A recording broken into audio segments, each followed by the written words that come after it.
वयम् इदानीं कुत्र अक्षण्वन्तः कर्णवन्तः सखायः इत्येतत् समाप्तमस्ति। इदानीम् अथ ये प्रवृत्ते अर्थे यतः आरभ्यते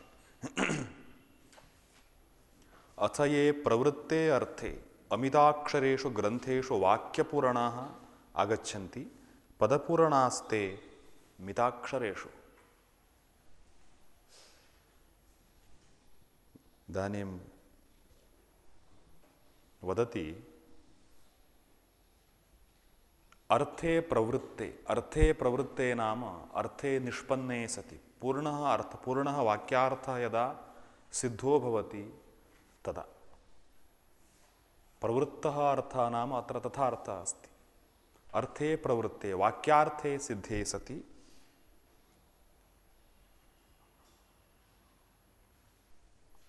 अमिताक्षरेषु ग्रन्थेषु वाक्यपूरणाः आगच्छन्ति। अमिताक्षरेषु ग्रन्थेषु नाम अत्र एवमर्थः अस्ति अमिताक्षरः ग्रन्थः मिताक्षरः ग्रन्थः इति। मितशब्दस्य अर्थस्तु ज्ञायते खलु। मितं नाम लिमिटेड्, मितं परिमितं मितं लिमिटेड् नियतम् इत्यर्थः। यत्र अक्षरसङ्ख्यायाः नियतिः मितिः अस्ति सः ग्रन्थः मिताक्षरः। यत्र अक्षरसङ्ख्यायाः मितिः नास्ति सः ग्रन्थः अमिताक्षरः ग्रन्थः। अमिताक्षरः ग्रन्थः वेदे कः इति चेत् वेदस्य गद्यभागः। वेदस्य गद्यभागः यः तिष्ठति तस्य एवम् अत्र अमिताक्षराः ग्रन्थाः इति वदति। गद्यात्मकभागः कः इति प्रायः ज्ञायते खलु भवद्भिः। यजुर्वेदः गद्यभागः तथा उच्यते। अमिताक्षरः ग्रन्थः नाम सः भवति। अर्थात् तत्र किम् अस्ति, तत्र वाक्यमस्ति। वाक्ये अक्षरसङ्ख्यायाः काचित् नियतिः नास्ति, तस्माद् अमिताक्षरः ग्रन्थः। तत्र वाक्यमेव गण्यते। किन्तु ऋग्वेदः सामवेदः इति यौ द्वौ स्तः अपरौ तत्र प्रधानतया छन्दोबद्धः मन्त्रः एव तिष्ठति। छन्दोबद्धः मन्त्रः तिष्ठति चेत् तत्र पादसङ्ख्या भवति। पादः इति उत्पद्यते, पादस्य अक्षरसङ्ख्या नियतिः तिष्ठति। अपि च अक्षरसङ्ख्यामाश्रित्य एव छन्दः अपि उक्तमस्ति। अनुष्टुप् त्रिष्टुप् गायत्री इत्यादि छन्दांसि अक्षरस्य संख्यामाश्रित्य एव भवन्ति। तस्मात् मिताक्षरेषु ग्रन्थेषु नाम छन्दोबद्धेषु मन्त्रभागेषु इति तात्पर्यार्थः। अमिताक्षरेषु ग्रन्थेषु नाम गद्यात्मकेषु वेदभागेषु अर्थः यदा पूर्णतया सिद्धो भवति, अर्थात् वाक्यार्थः यदा सम्यक् निष्पन्नो भवति, तदा केचित् वर्णाः अथवा निपाताः आगच्छन्ति। ते पदपूरणाः इति न उच्यन्ते, वाक्यपूरणाः इत्युच्यन्ते गद्यभागे। यतोहि तत्र पादव्यवस्था नास्ति, वाक्यमेव अस्ति इति कारणात् तत्र वाक्यपूर्णार्थम् इति उच्यते। यथा अस्माकं भाषायां केचित् जनाः तावत् तत्र तावत् इत्यादि शब्दान् प्रयुञ्जते। तस्य कोऽभिप्रायः इति चेत् तत्र कोऽपि महान् अभिप्रायः नास्ति। तावत् तत्र तावत् इति प्रयुज्यते। तर्हि पदपूर्णार्थमस्ति वा इति चेत् पदं नाम पादः। पादः कुत्र अस्ति? पादः छन्दसि तिष्ठति। यदि पद्यमस्ति तर्हि पादः तिष्ठति। तस्मात् पादपूर्णार्थे इति न वक्तव्यं, वाक्यपूर्णार्थे इति भवति। तर्हि वाक्यपूर्णार्थे नाम तत्र कः भावः इति चेत् पंडितैरुच्यते वाक्यालङ्कारः इति। वाक्यालङ्कारार्थं तत्र तावत् इत्यादि रूढ़िः अस्ति। वेदे वाक्यपूर्णः निपातः भवति गद्यात्मकेषु भागेषु। स एव यदि पद्यात्मकेषु मंत्रेषु लभ्यते तर्हि तस्य पादपूर्णः इति नामधेयं नास्ति, पदपूर्णः। तस्य वाक्यपूर्णः इति नामधेयं नास्ति, पदपूर्णः इति नामधेयम्। एवं वक्तव्यम्। अथ ये प्रवृत्ते अर्थे अमिताक्षरेषु ग्रन्थेषु वाक्यपूर्णा आगच्छन्ति ते मिताक्षरेषु ग्रन्थेषु पदपूर्णाः आगच्छन्ति इत्यर्थः।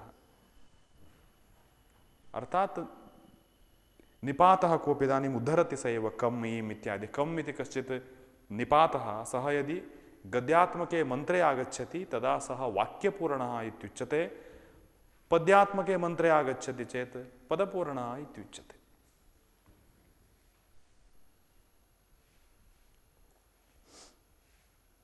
अनर्थकाः ते के इति चेत् अनर्थकाः अर्थरहिताः। तस्य कोऽपि अर्थः नास्ति, अत एव सः वाक्यपूर्णः पदपूर्णो वा इति उक्तवान्। तर्हि ते के इति चेत् कम् ईम् इत् उ इति चत्वारः उल्लिखिताः। कम् ईम् इत् उ चत्वारः निपाताः सन्ति। अस्य इदानीम् अर्थं न, अस्य इदानीम् एकम् उदाहरणं प्रदर्शयति। निष्ट्वक्त्रासश्चिदिन्नरो भूरितोका मृगादिव बिभ्यस्यन्तो ववाशिरे शिशिरं जीवनाय कम्। जीवनायकम् इति नास्ति, जीवनाय कम्।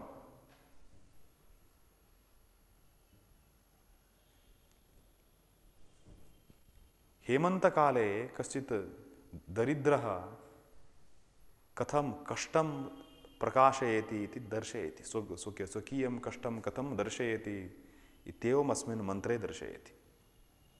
हेमन्तकालः नाम अतीव शीतकालः।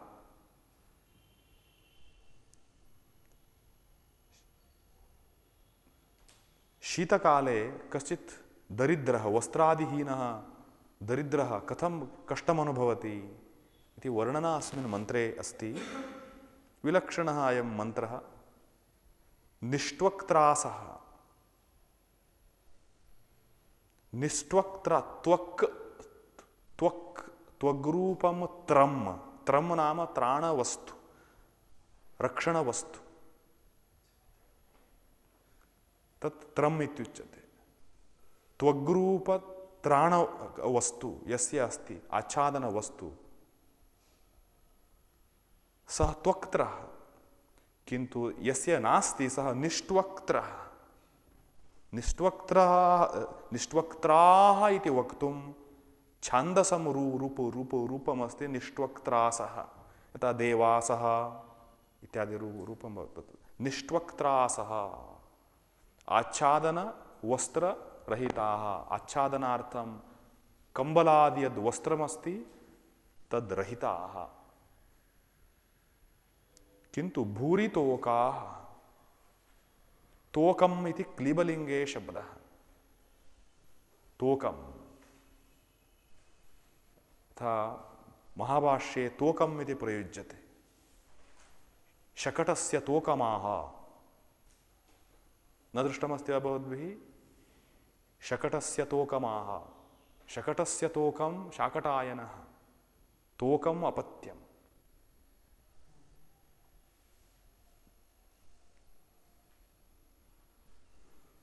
भूरितोकाः बह्वपत्याः, अनेक पुत्रपुत्री रूप संतानयुक्ताः। निष्ट्वक्त्रासः किन्तु अनेक अपत्याः, अनेकापत्यकाः किन्तु निष्ट्वक्त्रासः। चिदिन्नराः, चिदिन्नरः केचित् दरिद्राः नराः इत्यर्थः। नानरौ नरः इति अत्र द्रष्टव्यं। नरः मनुष्याः वृकादिव बिभ्यस्यन्तः। वृकात् वृकः नाम ज्ञायते खलु, प्रायः चिता चिता इत्युच्यते व्याघ्रप्रकारः, अत्यन्त वेगशाली, बहु आक्रमणं करोति शीघ्रं गत्वा। व्याघ्रः एव सः, व्याघ्रस्य प्रकारः किञ्चित् कृशदेहः, बहु वेगेन धावति। हाँ सत्यं, बहु शीघ्रम् अटैक् करोति। किन्तु स्थूलकायः व्याघ्रः यः अस्ति सः केवलं दर्शने घोरः दृश्यते, किन्तु कार्ये तथा क्षमः नास्ति। दर्शने एव घोरः, कायमहत्त्वम् इति लोके अस्ति, कायेन महत्त्वम् इति, कायमहत्त्वम् इति उच्यते। तथा अयं व्याघ्रः, किन्तु यः वृकः सः न तथा, सः कार्यं करोति, अपि च सर्वदा बुभुक्षितः इत्युच्यते अयं वृकः। अत एव भीमसेनस्य नामधेयं वृकोदरः इत्यागतम् इति उच्यते, सर्वदा एव बुभुक्षितः।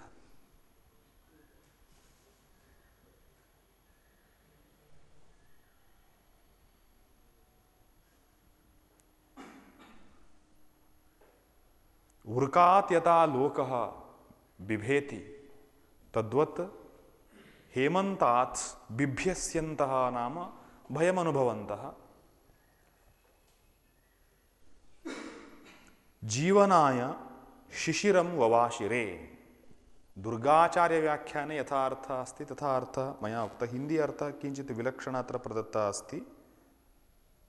दुर्गव्याख्याने यथा सः अर्थः मया उक्तः अस्ति, जीवनाय शिशिरं ववाशिरे। जीवनार्थं शिशिर ऋतुम् उद्दिश्य ववाशिरे उच्चैराक्रन्दनं कृतवन्तः। अरे शीघ्रमागच्छ, शिशिर शिशिर शिशिर शीघ्रमागच्छ, पाहि पाहि अस्मान् इति तम् उद्दिश्य आक्रन्दनं कृतवन्तः। ववाशिरे रोदनं कृतवन्तः उच्चैः। अन्ते कम् इत्यस्ति, तस्य अर्थः नास्ति। जीवनाय शिशिरं ववाशिरे, शिशिर ऋतुम् उद्दिश्य उच्चैः रोदनं कृतवन्तः, आक्रन्दनं कृतवन्तः। निष्ठवक्त्रासः कंबलादि वस्त्ररहिताः भूरितोकाः बह्वपत्यकाः चिदिन्नरः केचित् मनुष्याः वृकादिव हेमन्तात् इत्यध्याहार्यं प्रकरणतः हेमन्तकालात् बिभ्यस्यन्तः भयं प्राप्नुवन्तः जीवनाय सम्यक् जीवनार्थं शिशिरं शिशिरनामकं ऋतुं ववाशिरे उद्दिश्य ऋतुम् उद्दिश्य आक्रन्दनं कृतवन्तः।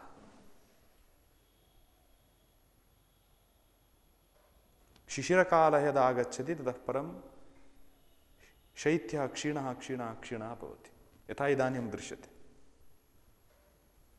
तस्मात् ते तथा कुर्वन्ति। शिशिर ऋतुः इति कश्चित् ऋतुः अस्ति खलु, षड् ऋतुषु अन्यतमः वसन्तः, ग्रीष्मः, वर्षा, शरत्, हेमन्तः, शिशिरः इति षट् सन्ति खलु, षड् ऋतवः। मासद्वयं मासद्वयम् इति कृत्वा षड् ऋतवः। मासद्वयम् एकः ऋतुः भवति।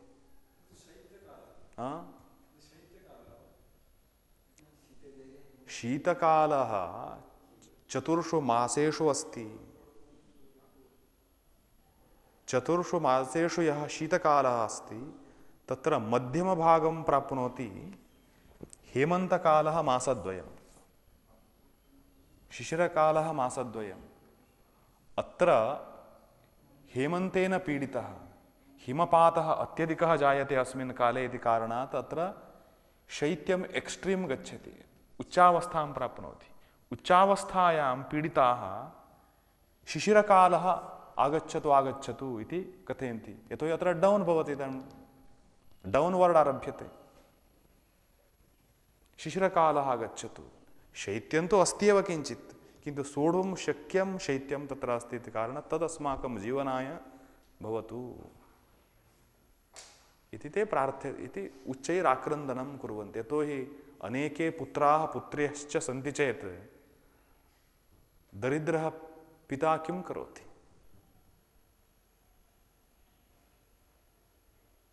तदा कष्टं जायते, कष्टं भवति, स्वस्यापि नास्ति अन्येषामपि नास्ति इति कृत्वा सः उच्चैः आक्रन्दति। शिशिर ऋतुरागत्य अस्मान् पातु। अपि च ऋतुप्रक्रियाः काले काले भिद्यन्ते, किञ्चित् भिन्नं भिन्नं भवति। पूर्वकाले यथा वर्ण्यते स्म तथा इदानीं न दृश्यते,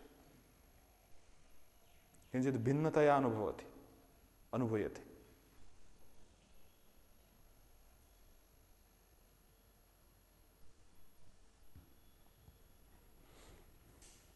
तदर्थं चान्द्रमानमासः आवश्यकः अस्ति। चान्द्रमानीयमासः, चैत्रमासः इत्यादि नाम्ना एवमुच्यते खलु, चैत्रमासः, वैशाखमासः इति। तन्नाम्ना कालगणना भवति चेत् एतद् गणना सम्यक् अनुभूयते।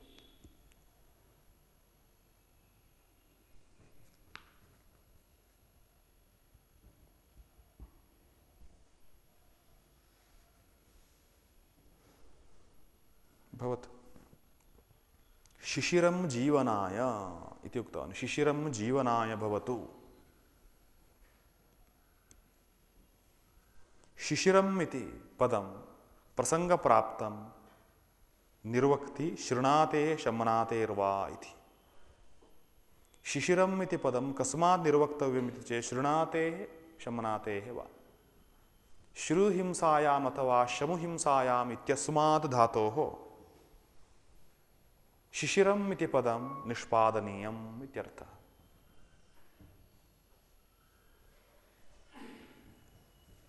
किन्तु हिंसार्थ एव गम्यते अन्ततः। शिशिरं नाम पुनः हिंसा एव लभ्यते। हिंसार्थका श्रुधातोः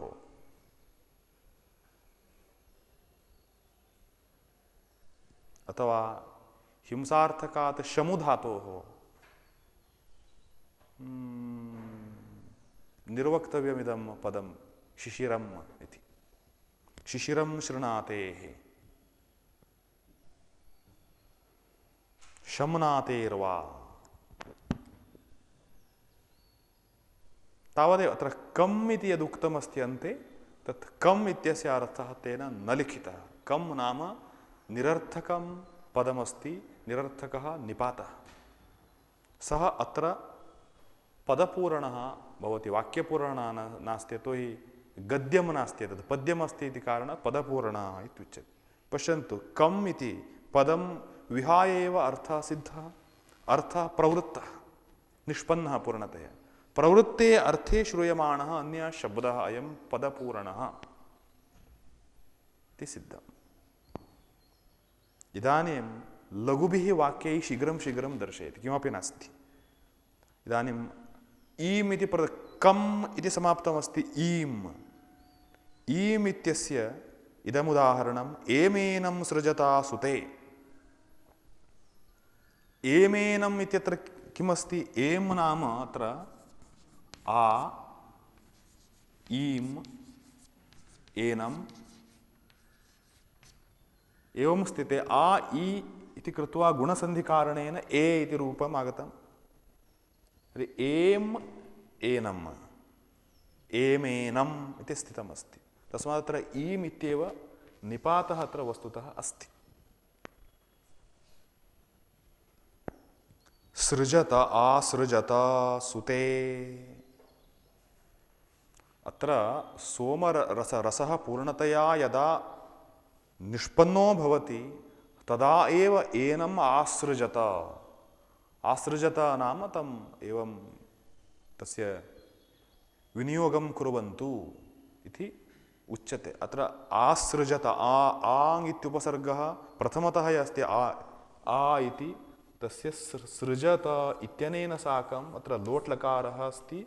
सृजत अत्र आङ् इत्यस्य अध्याहारः अयम् अत्र गृह्यते। छन्दसि सः भिन्नभिन्नक्षेत्रे भिन्नभिन्नस्थले एव तिष्ठति।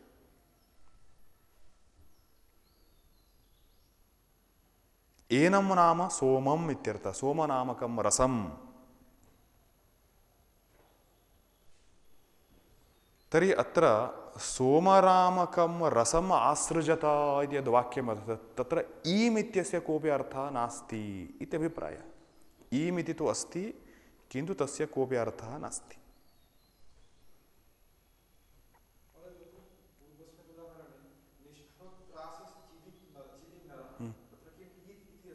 चित् इत् चिदित् चिदित् नाम केचित् तत् तन्नास्ति। हाँ तद् भिन्नम्।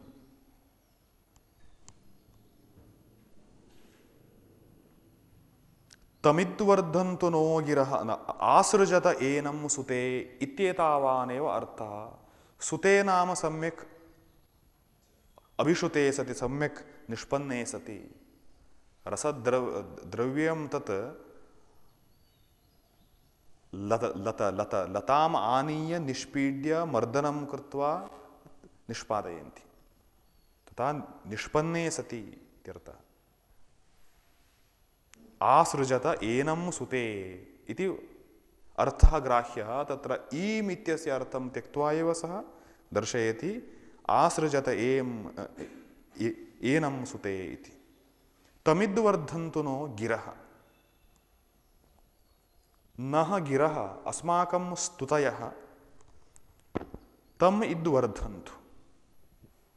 तम वर्धन्तु, वर्धन्तु नाम अत्र वर्धयन्तु इत्यर्थः। अयं छान्दसः प्रयोगः। वर्धताम् अथवा वर्धन्तां वर्धयन्तु इति लोके भाषायां, वेदे तु वर्धन्तु इत्यप्यस्ति। तमिद्वर्धन्तु नो गिरः। तर्हि तं वर्धयन्तु नः गिरः स्तुतयः। गीः गिरौ गिरः इति शब्दः भाषायां केवलं वाक् इत्यर्थे प्रयुज्यते। अत्र तु स्तुत्यात्मकवाक् इत्यर्थः। साधारणी वाक् नास्ति, स्तुत्यात्मकवाक्। गिरः नः गिरः तं वर्धयन्तु नाम तं नाम सोम रसं वर्धयन्तु, तत् परिपुष्टं करोतु। यदा तत् सोमरूपद्रव्यं स्वीकृत्य तस्य संस्करणार्थं तत्तद्देवताकमन्त्रोच्चारः क्रियते, तदा तस्य वृद्धिः इत्यर्थः। वृद्धिर्नाम तस्य परिष्कारेण सत्व आधिक्यं, सामर्थ्य आधिक्यं, गुणाधिक्यं वृद्धिः। अस्माकं स्तुत्यात्मकमन्त्रा तं वर्धयन्तु।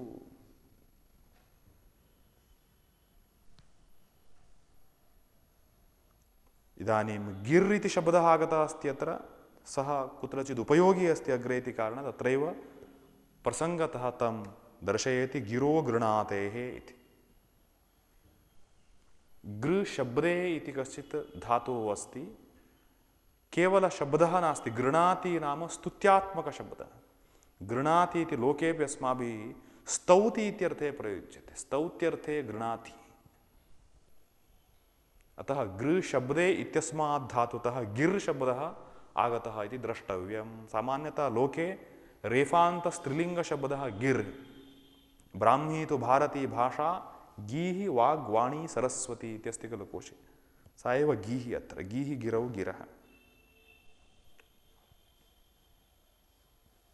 अयमुते समतसि इति अन्यः। अत्र तमिद्वर्धन्तु इति यद्वाक्यमस्ति तत्र तं वर्धन्तु इत्येव। इत् इत्यस्य पुनरर्थः कोऽपि नास्ति। सः अत्र प्रायः वाक्यपूर्णः अस्ति, पदपूर्णो वा। अयमुते समतसि, अयमुते समतसि। कम ईम उ तृतीयतः उक्तः अस्ति निपातः उ, अयमप्यनर्थकः।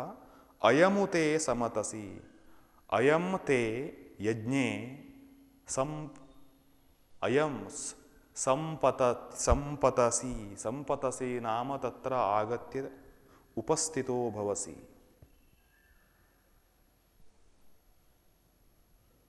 कपोत इव गर्भधिम इत्यस्ति। कपोतः इव गर्भधिम। कपोतः किं करोति? नीडे अंडं संस्थाप्य, नीडे अंडं यदा सा कपोतपक्षी स्थापयति तदा सा भवति गर्भिणी भवति, गर्भधी। गर्भधी नाम गर्भधारिणी।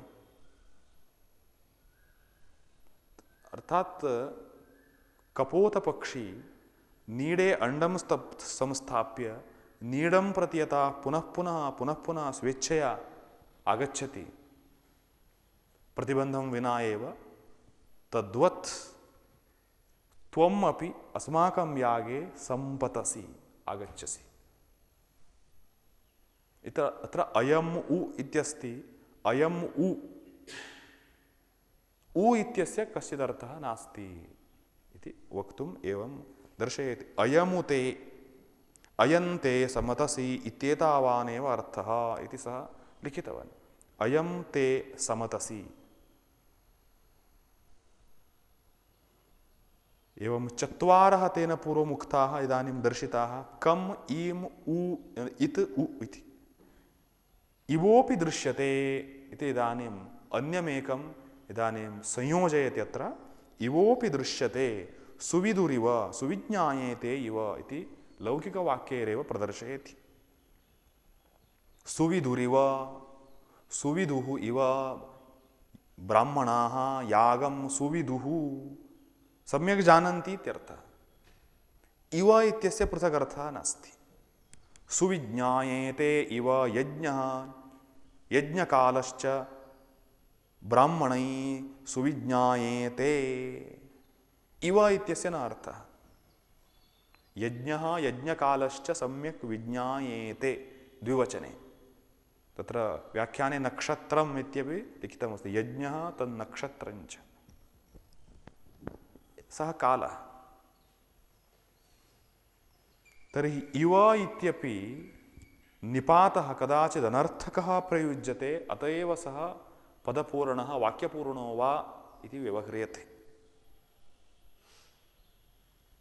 अथापि न इत्येषः इत् इत्यनेन संप्रयुज्यते परिभये। अपि च किञ्च न इति कश्चित् पूर्वोक्तः निपातः निषेधार्थकः अपि अस्त्ययं, सदृशार्थकः अपि आसीत्, सादृश्यार्थे अपि सः आसीत्। न इदानीं तस्य इत्यनेन संप्रयोगः संयोगो यदा जायते तदा परिभयार्थकः सः। परिभयं नाम अधिकं भयं, परितो भयं, भयार्थे। यथा अहो इति आश्चर्यार्थे, तद्वत् नेथ, न प्लस इत नेथ, नेथ इत्युच्यते चेत् भयम् इत्यर्थः भवति। न इत्येषः इत्येतेन संप्रयुज्यते, संयुक्तो भवति कस्मिन् अर्थे? परिभये, परिभयार्थे। इदानीं मन्त्रेण तं दर्शयति। हविर्भिरेके स्वरितः सचन्ते, सुन्वन्त एके सवनेषु सोमान्, शचीः मदन्तः उत दक्षिणाभिः ने जिह्वायन्त्यो नरकं पताम।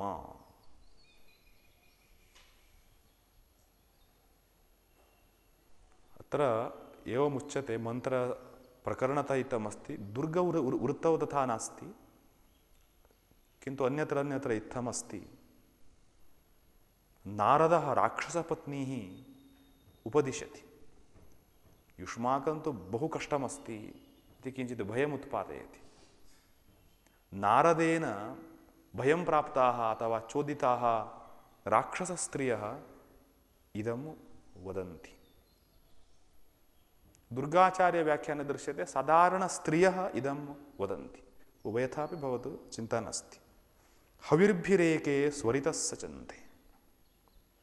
केचित् एके, केचित् जनाः हविर्भिः, हविरूपद्रव्यदानेन यज्ञे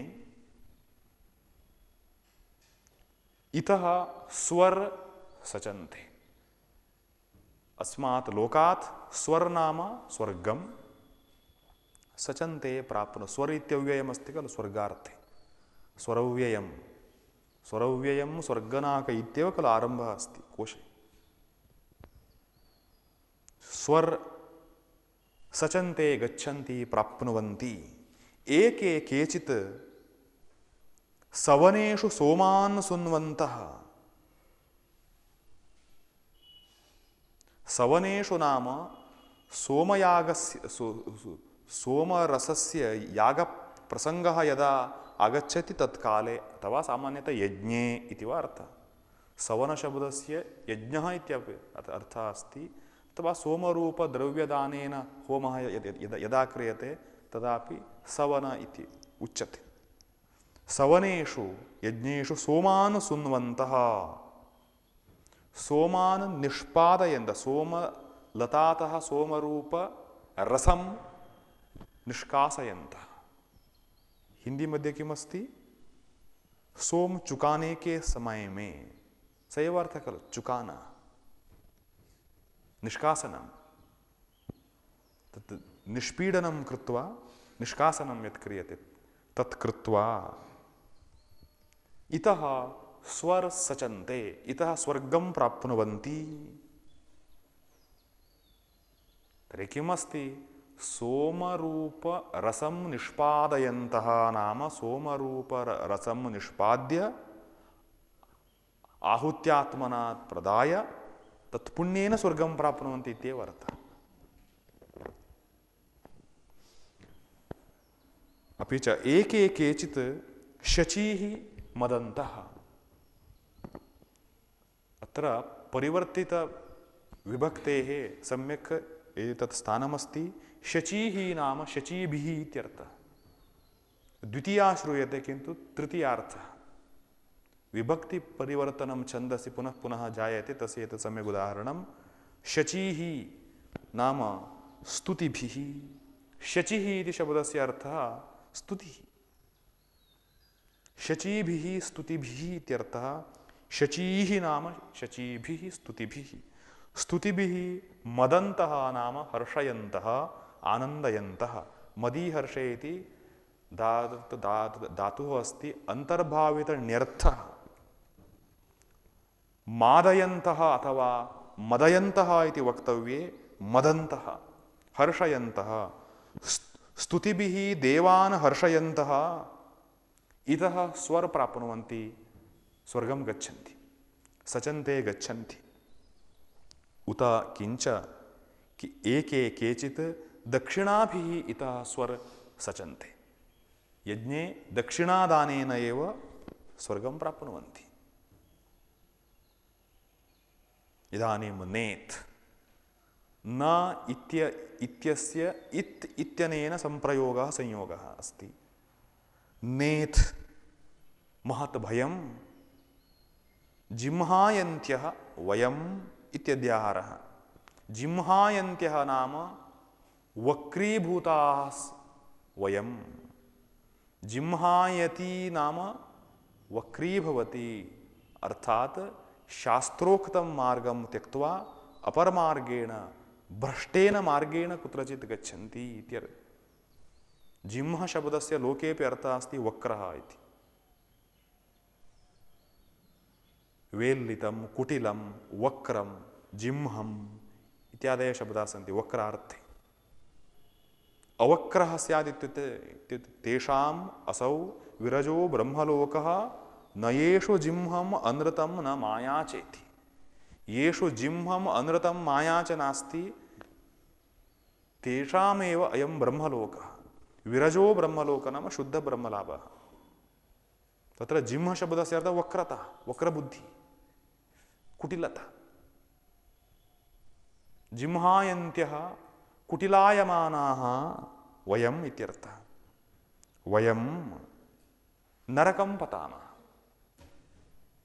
नरकं पतामः पतधातु प्रयोगे द्वितीया इत्यस्ति खलु तस्मात् नरकं पतति नरकं पतामः।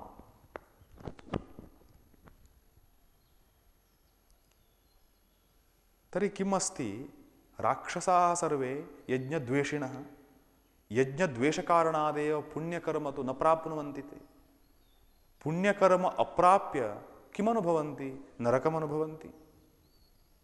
तस्मात् अस्माकं मार्गान्तरं नास्ति, नरकमेव प्राप्नुमः। केचित् जनाः हविर्भिः इतः स्वर्गं प्राप्नुवन्ति, हविर्दानेन स्वर्गं प्राप्नुवन्ति, हविर्भिरेके स्वरितः सचन्ते। सचन्ते नाम गच्छन्ति, प्राप्नुवन्ति। अर्थात यागे आहुतिदानं कृत्वा, अर्थात यागाचरणं कृत्वा, यज्ञाचरणं कृत्वा स्वर्गं प्राप्नुवन्ति। एके केचित् सवनेषु सोमान् सुन्वन्तः स्वर्गं सचन्ते। सवनेषु सोम होमकाले सोमरूपं रसं निष्पादयन्तः स्वर्गं प्राप्नुवन्ति तत्पुण्येन। केचित् शचीः स्तुतिभिः ऋगादिमन्त्रैः मदन्तः देवान् हर्षयन्तः स्वर्गं प्राप्नुवन्ति। उत किंच केचित् दक्षिणाभिः दक्षिणादानेन स्वर्गं प्राप्नुवन्ति। तर्हि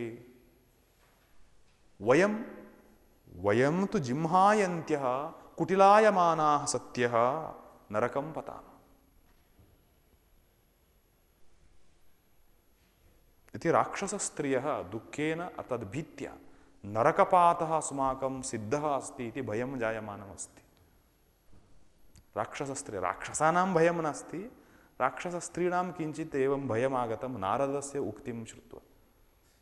नारदः मध्ये किञ्चित् ट्विस्टिङ्ग् प्रदत्तवान्, तस्मादेवं जातमिति उच्यते। दुर्गाचार्यः लिखति, अत्र यज्ञकर्तॄन् पुरुषान् भर्तॄन् दृष्ट्वा स्त्रियः आलोचयन्ति, अस्माकं भर्तारस्तु यज्ञे एतत् कार्यं कुर्वन्ति, तस्मात् ते पुण्यं सम्पाद्य स्वर्गं प्राप्नुवन्ति।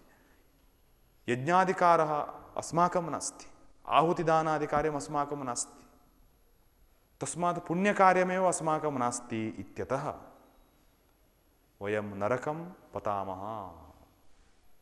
तर्हि भर्तृसेवां विना अस्माकम् उद्धरणमार्गः कोऽपि नास्ति इत्यभिप्रायः इति दुर्गाचार्यः लिखति। भर्तृसेवा शुश्रूषा एव अस्माकं तारणोपायः, तरणोपायः। भर्तारः पतयः यत् कुर्वन्ति तत्र हेल्पर् भूत्वा वयं कार्यं कुर्मश्चेत् अस्माकमपि पुण्यलाभेन वयमपि स्वर्गं प्राप्नुमः। आधुनिककाले तद् न वक्तव्यम्। आधुनिककाले उच्यते बहु कष्टमस्ति, ते अनेकाः स्त्रियः तत् कर्तुम् इच्छन्ति। पौरोहित्यम् अनेकाः कुर्वन्ति खलु अस्मिन् काले, सन्ति, यज्ञादिकं चालयन्ति। वङ्गप्रान्ते अपि सन्ति, महिलाः एव चालयन्ति, विवाहं कारयन्ति, यज्ञं होमं सर्वं कारयन्ति। पृच्छते चेत् गार्गी मैत्रेयी इत्यादि शब्दान् उच्चारयन्ति। अस्मिन् काले न वक्तव्यं, किन्तु मम दृष्ट्या वृथा भारः। पत्युः कृते हेल्प् क्रियते चेदेव पर्याप्तमस्ति। किमर्थं भारः? पतिः यत् करोति, यज्ञः अस्तु, गृहकार्यं भवतु, कृषिकार्यं वा अस्तु, तत्र हेल्पर् भवति चेदेव सर्वविधलाभः अस्ति। कृषिफललाभस्तु अस्ति एव, तेन साकं पुण्यलाभः अपि। एवं सारल्यं प्रदत्तमस्ति, वृथा एव भारः स्वीकृतः। अस्माभिरपि वेदाध्ययनं क्रियते, गार्गी कृतवती आसीत् इति उच्यते। मॉडेल् द्वयमेव लभ्यते, गार्गी मैत्रेयी।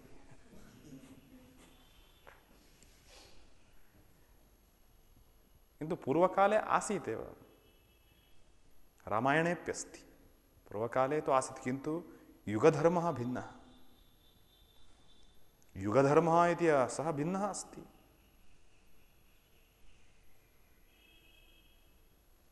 अस्माकं चक्षुषा कर्णेन वा तत् सः निर्णेतव्यः नास्ति। धर्मः नाम शास्त्रतः।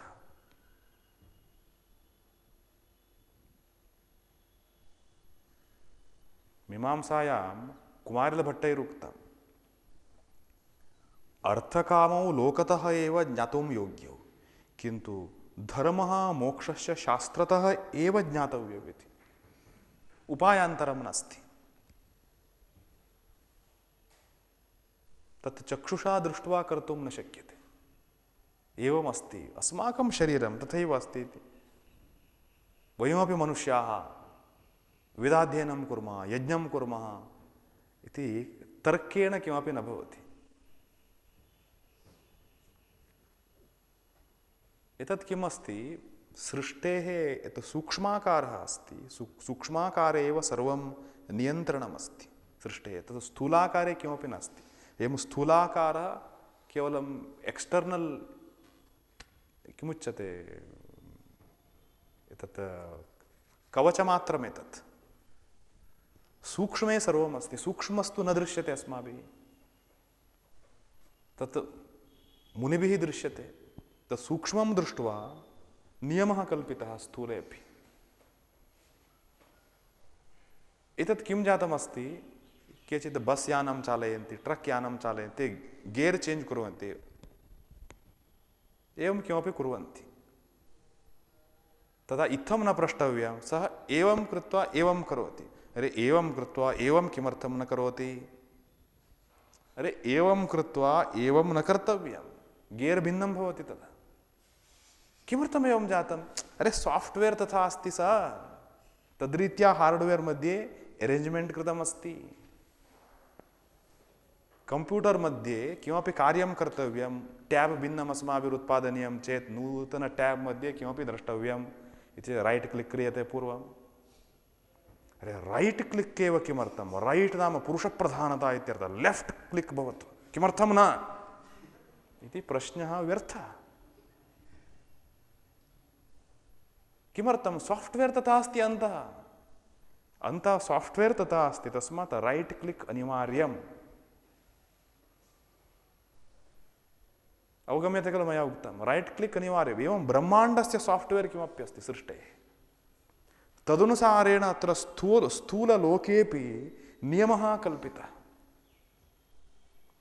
इदानीं स्थूलमात्रं दृष्ट्वा सूक्ष्मम् अज्ञात्वा एवं किमर्थम् इति प्रश्नः मूर्खता भवति। युगधर्मः इत्यस्ति काले काले सः भिन्नः। कदाचित् काले विवाहव्यवस्था एव नासीत् इति प्रदर्शयन्ति शास्त्राणि। विवाहः इति नासीत्। तथा शुद्धमनस्कता आसीत्।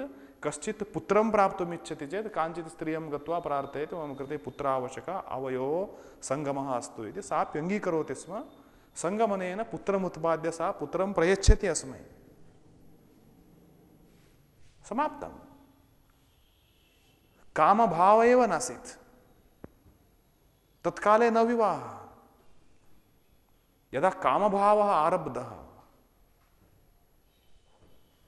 सन्तानापेक्षां विना अन्यापेक्षयापि सङ्गः इष्टः जातः तदा शास्त्रकाराः तत्र रिस्ट्रिक्शन् आनीतवन्तः। विवाहः इति भवतु। एतत् धर्मशास्त्रे एव अस्ति। नियमस्य उल्लङ्घनं यथा यथा जायते तथा तथा नियम आधिक्यमपि कल्पनीयं भवति। तस्मात् युगे युगे धर्मः भिन्नो भवति। अयं भिन्नः धर्मः इति वक्तुं कः अर्हः? ऋषिरेव अर्हः। आर्डिनरी जनः नास्ति। अस्माकं श्वः किं भवति इत्येव न ज्ञायते। वयं धर्मशास्त्रमेव अपलपामः। श्वः किं भवति इति कस्य ज्ञानमस्ति इदानीं? किमपि न ज्ञायते। धर्मज्ञानं दूरे स्थितं। जगत् सूक्ष्मता सृष्टिरहस्यं तत्सर्वम् अज्ञात्वा यज्ञं वयमपि कुर्मः इत्यादि एतत् सर्वम् एतत् उत्तरं दत्वा तत्र समाधानं कर्तव्यं किमपि नास्ति। अत्यन्तं बालिशः। तत्र कलहापेक्षया तूष्णीं भावः वरम्। ते बोधयितुं न शक्यन्ते। बुद्धिमतां यत् मौर्ख्यमस्ति तत् मार्जयितुं न शक्यते। मूढानां मूर्खत्वं मार्जयितुं शक्यते। बुद्धिमतां न भवति।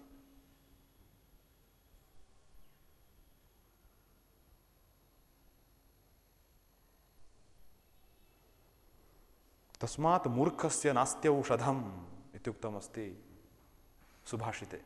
मूर्खस्य नास्त्यौषधं, सर्वस्यापि अस्ति औषधं, मूर्खस्य नास्त्यौषधम्। किन्तु दुर्गाचार्यवृत्त्यनुसारेण अत्र उच्यते स्त्रियः भर्तृसेवां विना अस्माकं तरणोपायः अन्यः नास्ति इत्यालोचयन्ति। इदानीम् अत्र प्रसङ्गप्राप्तान् कांश्चित् शब्दान् दर्शयति। नरकम् इति, नरकं पताम इत्यस्ति। नी अरकं, नरकम् इत्यर्थः। तर्हि न्यरकमिति न जातं, न्यरकं न भवति। नरकम् इत्यस्य सेन्स् एवमस्ति इति प्रदर्शनार्थमेव नी अरकम् इति सेन्स् प्रदर्शनार्थम् इदं वचनं। नी अरकम्, अरकं नाम गमनं, नीचैर्गमनम् इत्यर्थः। नी इत्यस्य नीचैः इत्यर्थः, अरकं गमनं, नीचैर्गमनम्, अधः पातः। नी न अस्मिन् रमणं स्थानम् अल्पमप्यस्ति इति वा, अथवा रम्यते अस्मिन् इति रम्यते अस्मिन्, आनन्दः अनुभूयते, क्रीडा विनोदः अनुभूयते यस्मिन्, तत् रम् एव रकं। रकं रमणस्थानम् आनन्दस्थानं किञ्चिदपि नास्ति यत्र तत् नरकं। न अस्ति रकं यत्र तत् नरकं। रकं रमणस्थानं, रतिस्थानम्, आनन्दस्थानम्। न अस्मिन् रमणं स्थानम् अल्पमप्यस्ति इति वा नरकम् इति वक्तुं शक्यते। नरकं नाम दुःखमात्रमेव तत्र अस्ति। कदाचित् तृप्तिः स्यात् इति तु नास्ति। मनुष्यलोके चेत् तथा न। एकवर्षपर्यन्तं पीडा स्यात्, वर्षानन्तरं पुनः किञ्चित् सुखम्, अथवा एकमासपर्यन्तं ज्वरः, रोगः, पीडा इति, तदनन्तरं किञ्चित् सुखम्। एवमत्र मिक्सिङ्ग् अनुभूयते। नरके मिक्सिङ्ग् नास्ति। नरके दुःखं नाम कण्टिन्यूस्लि दुःखमेव।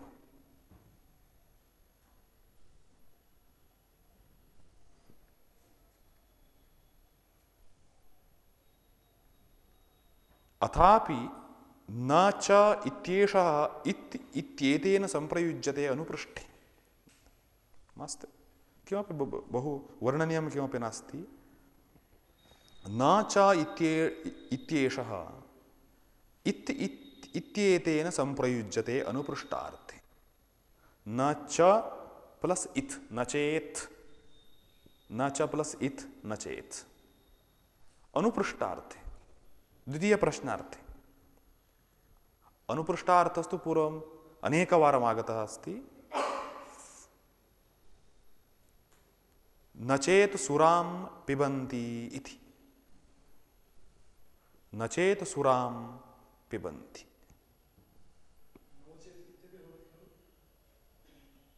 नो इति प्रायः अत्र न स्यात्। नो चेत् इति तु पूर्वम् आगतमस्ति, किन्तु अत्र न इति उल्लिखति। नो चेत् इति तु निषेधार्थे अस्ति एव। न चेत्, नो चेत् इति। न चेत् सुरां पिबन्ति। एते सम्यक् भाषणं कुर्वन्ति किं, सम्यक् कार्यं कुर्वन्ति किम् इति कश्चित् पृष्टवान्।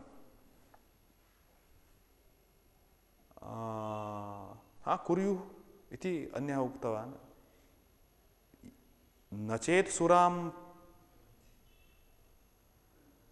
पिबन्ति, यदि ते मद्यपानं न कुर्वन्ति तदापि कर्तुं शक्नुवन्ति किम्? केचित् लोके सन्ति मद्यपानं विना सम्यक् कार्यं न भवति। आरम्भे मद्यपानं, तीर्थप्राशनादनन्तरं, तीर्थसेवानन्तरं कार्यारम्भः। यदा तत् बाटल् संस्थाप्य इति कृतवान् तदा पश्यतु कार्यकौशलं कीदृशं भवति। तर्हि मद्यपानं विनापि कर्तुं शक्नुवन्ति किम् इति अनुपृष्ट, अर्थात् द्वितीयप्रश्नः कथञ्चित् कल्पनीयः। न चेत् सुरां पिबन्ति सुरा शब्दः सुनोते, तत् सूयते, अर्थात तत् किं भवति, तत् यत्किंचित् वस्तु कुत्रचित् संस्थाप्य तत्र तत् किंचित् दुर्गन्धं प्राप्नोति, दुष्टं भवति, दुष्टं भूत्वा दुर्गन्धं प्राप्नोति, अनेक रूपाणि प्राप्नोति, कीटाः उत्पद्यन्ते, एवं भूत्वा परं तस्य निष्कासनं भवति, सा सुरा। सुनोतेः,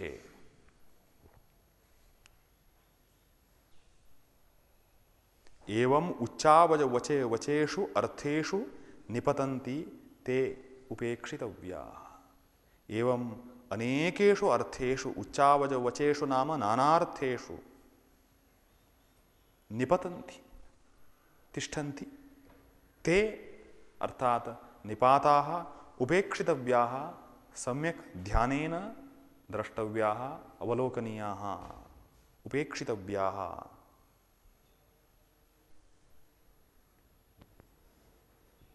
एषः भागः समाप्तः।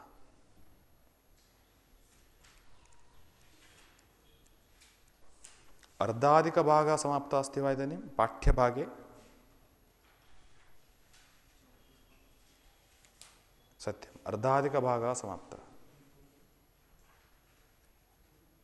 इतः परं केवलं विचारः अस्ति, उदाहरणं नास्ति। एवं निपातः, उपसर्गः इत्यादि उदाहरणं नास्ति, विचारः आरभ्यते।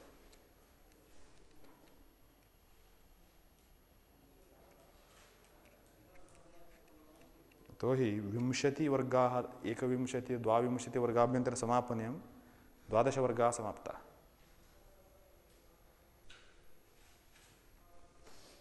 अस्तु।